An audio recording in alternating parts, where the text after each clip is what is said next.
सड़क में आग लगा दी गई और पुलिस पर पत्थरबाजी शुरू हो गई।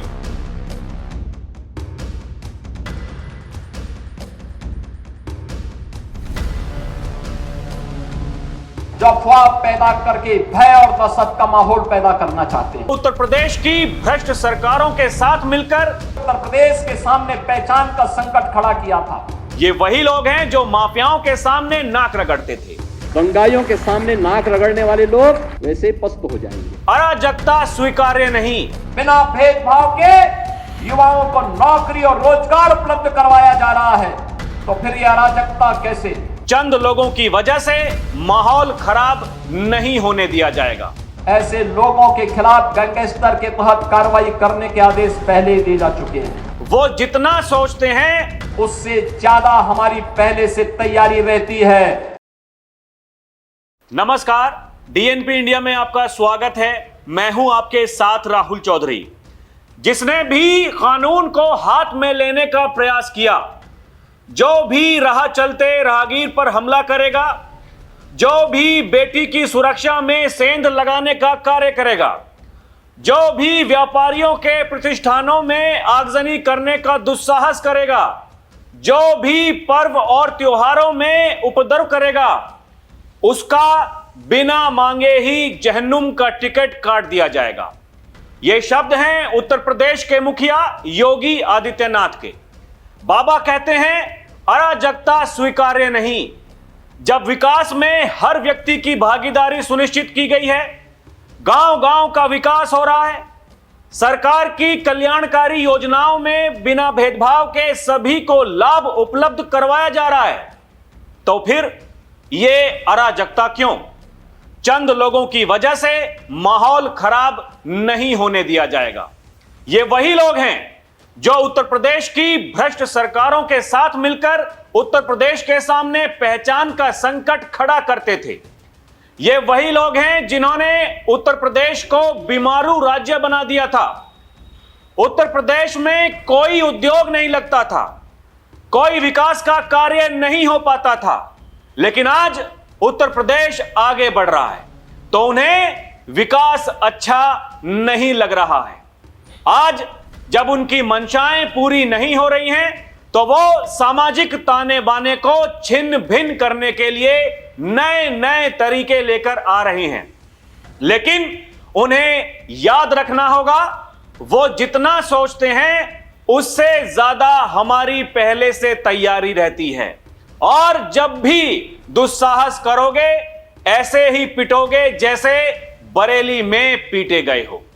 सुनिए बाबा क्या कह रहे हैं। जिसने भी कानून को हाथ में लेने का प्रयास किया, जो भी राह चलते हुए राहगीर पर हमला करेगा, जो भी बेटी की सुरक्षा पे सेंध लगाने का कार्य करेगा, और जो भी व्यापारिक प्रतिष्ठानों में आगजनी करने का दुस्साहस करेगा, जो भी पर्व और त्योहारों में उपद्रव करेगा, उसको हम पहले से इस बारे में कह देंगे कि उसको बिना मांगे जहन्नुम में जाने का टिकट हम काट करके दिला देंगे। कल्याणकारी योजनाओं में बिना भेदभाव के शासन की योजना का लाभ उपलब्ध करवाया जा रहा है। बिना भेदभाव के युवाओं को नौकरी और रोजगार उपलब्ध करवाया जा रहा है, तो फिर यह अराजकता कैसे? कुछ चंद लोगों को माहौल खराब करने की छूट नहीं देनी चाहिए। ये वही लोग हैं जिन्होंने उत्तर प्रदेश की भ्रष्ट सरकारों के साथ मिलकर के उत्तर प्रदेश के सामने पहचान का संकट खड़ा किया था। ये वही लोग हैं जिन्होंने उत्तर प्रदेश को बीमारू राज्य बना दिया था। ये वही लोग हैं जिन लोगों के दंगों के कारण प्रदेश में कोई निवेश नहीं आता था, कोई उद्योग नहीं लगता था, कोई विकास का कार्य नहीं हो पाता था। और आज पिछले 8.5 वर्ष के अंदर उनकी मंशा सफल नहीं हुई। अब नए नए तौर तरीके अपनाने का कार्य कर रहे हैं, लेकिन याद रखना होगा, वे जितना सोचते हैं उससे ज्यादा हमारी पहले से तैयारी रहती है। और जब भी दुस्साहस करेंगे, ऐसे ही पिटोगे जैसे बरेली के अंदर पीटे गए हो। दर्शकों, जिन लोगों ने बरेली में तांडव करने की कोशिश की थी, उनका इलाज करने के बाद उत्तर प्रदेश के मुखिया योगी आदित्यनाथ ने यह कहा था और दंगाइयों उपद्रवियों को सख्त चेतावनी दी थी और इसकी तस्दीक अब हमें कानपुर में देखने को मिली है। यूपी के कानपुर में रविवार को शहर अपनी सामान्य गति से चल रहा था, लेकिन कानपुर के सबसे संवेदनशील और मिली-जुली आबादी वाले इलाके नई सड़क में अचानक वक्त ने करवट ली। देखते ही देखते माहौल तनावपूर्ण हो गया। पुलिस प्रशासन मुर्दाबाद, पुलिस प्रशासन हाय हाय के नारे गूंजने लगे।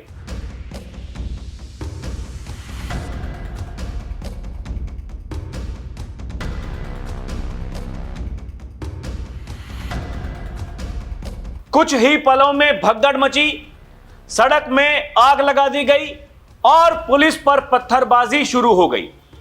चारों तरफ चीख पुकार और अफरा तफरी का ऐसा मंजर था जिसने हर किसी के दिल में खौफ पैदा कर दिया। शहर में खबर आई और यह खबर आग की तरफ फैल गई। लोग कहने लगे कि क्या नई सड़क पर फिर से दंगा हो गया है। इस घटना ने पुलिस मुख्यालय में खतरे का अलार्म बजा दिया। तत्काल सभी जवानों को अलर्ट मोड पर डाल दिया गया। कुछ ही मिनटों के भीतर नई सड़क का इलाका पुलिस छावनी में तब्दील हो गया। दंगा निरोधक दस्ते की गाड़ियां, पीएसी के ट्रक, फायर ब्रिगेड के सायरन और भारी पुलिस बल के साथ वरिष्ठ अधिकारी मौके पर पहुंच गए। स्थिति की गंभीरता को देखते हुए अधिकारियों ने माइक से भीड़ को शांत रहने की अपील की, लेकिन उपद्रवी भीड़ सुनने को तैयार नहीं थे। जब लगा कि हालात बेकाबू हो रहे हैं तो पुलिस ने अपनी कार्रवाई शुरू की। भीड़ को तितर बितर करने के लिए पहले पानी की तेज बौछारें की गईं और फिर आंसू गैस के गोले दागे गए। धुएं और पानी के बीच जब उपद्रवी पीछे नहीं हटे तो पुलिस ने लाठी पटककर भीड़ को खदेड़ना शुरू किया और कुछ ही देर में पूरे इलाके को खाली करा दिया गया। पूरे कानपुर में इस घटना को लेकर चर्चाओं का बाजार गर्म था। हर कोई यही सोच रहा था कि आखिर अचानक ऐसा क्या हुआ कि शहर की शांति भंग हो गई। लेकिन जब धूल और धुएं का गुबार छटा तब एक हैरान करने वाली सच्चाई सामने आई। यह कोई असली दंगा नहीं बल्कि कानपुर पुलिस द्वारा आयोजित एक मॉक ड्रिल थी। यह अफवाह सिर्फ थोड़ी देर तक थी। यहां कोई दंगा नहीं हुआ था।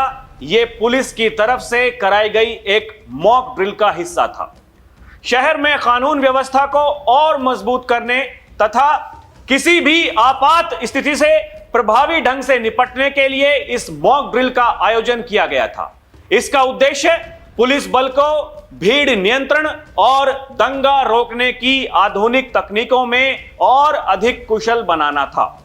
अभ्यास के दौरान जवानों को anti rocket gun, tear gas, water cannon जैसे उपकरणों के सही इस्तेमाल का प्रशिक्षण दिया गया। इस मॉक ड्रिल में सिविल पुलिस, फायर फाइटिंग दल, चिकित्सीय दल और आरक्षित बल की टीमों ने एक साथ मिलकर काम किया ताकि वास्तविक संकट के समय सभी विभागों में बेहतरीन समन्वय बना रहे। संयुक्त पुलिस आयुक्त आशुतोष कुमार ने स्पष्ट किया कि यह अभ्यास पुलिस की नियमित तैयारियों का हिस्सा है और इसका किसी विशेष त्योहार या आयोजन से कोई लेना देना नहीं है। इस मॉक ड्रिल ने भले ही कुछ देर के लिए शहर में सनसनी फैला दी हो, लेकिन इसने यह साबित कर दिया कि बाबा की पुलिस किसी भी अप्रिय घटना से निपटने के लिए पूरी तरह से तैयार है और सतर्क है। दर्शकों, योगी ये कहते हैं कुछ लोगों को शांति और विकास अच्छा नहीं लगता। लातों के भूत बातों से नहीं मानते। इनको लगता है कि सरकार अब भी इनके सामने झुककर काम करेगी। लेकिन डबल इंजन सरकार का पहले दिन से ही यह आदेश है कि अपराध और अपराधियों के प्रति, गद्दारों और देशद्रोहियों के प्रति सरकार जीरो टॉलरेंस नीति के तहत कार्य करेगी। सुनिए बाबा क्या कह रहे। कुछ लोगों को शांति और विकास अच्छा नहीं लगता। लातों के भूत बातों से नहीं मानते। इनको लगता है जैसे सरकार अब भी इनके सामने झुक करके कार्य करेगी। सरकार का पहले दिन से, डबल इंजन की सरकार का पहले दिन से ही यह निर्णय है कि अपराध और अपराधियों के प्रति, गद्दारों और देशद्रोहियों के प्रति सरकार जीरो टॉलरेंस की नीति के तहत कार्य करेगी। दर्शकों, योगी ये कहते हैं कि हमारी संवेदना हर उस नागरिक के साथ है जो भारत को भारत माता के रूप में सम्मान देता है, भारत के महापुरुषों का सम्मान करता है, भारत की परंपरा और संस्कृति के प्रति आदर का भाव रखता है। लेकिन विकास के कार्यों में बैरियर खड़े करने की कोशिश करोगे तो ऐसा सबक सिखाएंगे कि आने वाली पीढ़ियां भी याद करेंगी। सुनिए बाबा क्या कह रहे हैं। हमारी संवेदना एक गरीब के लिए है, हमारी संवेदना नौजवान के लिए है, हमारी संवेदना बेटी और बहनों के लिए है, हमारी संवेदना अपने अन्नदाता किसानों के लिए है, हमारी संवेदना उन व्यापारियों और उद्यमियों के लिए है जो अपने यहां देश के विकास का खाका तैयार करते हैं और नौजवानों के लिए रोजगार और नौकरी की व्यवस्था करते हैं। हमारी संवेदना उस हर नागरिक के साथ है जो भारत को भारत माता के रूप में सम्मान देता है, भारत के महापुरुषों का सम्मान करता है, भारत की परंपरा और भारतीय संस्कृति के प्रति आदर का भाव रखता है। दर्शकों, योगी ये कहते हैं कि हमारा लक्ष्य विकसित उत्तर प्रदेश है, विकसित भारत है, क्योंकि विकसित भारत तभी बनेगा जब विकसित उत्तर प्रदेश बनेगा। विकसित उत्तर प्रदेश तभी बनेगा जब गांव देहात विकसित होंगे। हमें उसके लिए कार्य करना है। लेकिन कुछ लोग हैं जिन्हें विकास अच्छा नहीं लगता। ये वही लोग हैं जो माफियाओं के सामने नाक रगड़ते थे।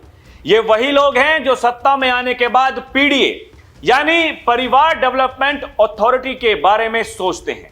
जनता जनार्दन से इन्हें कोई मतलब नहीं है। दर्शकों, बाबा का कहना है कि एक तरफ विकास यूपी में अनवरत रूप से आगे बढ़ेगा और ऐसे लोगों के लिए जिन्हें शांति और विकास अच्छा नहीं लगता, उनकी डेंटिंग पेंटिंग भी समय से होती रहेगी। दर्शकों, आपको क्या लगता है हमें कमेंट करके जरूर बताइएगा। अभी के लिए इतना ही। आप देखते रहें डीएनपी इंडिया, हर खबर भरोसे के साथ। नमस्कार, जय हिंद।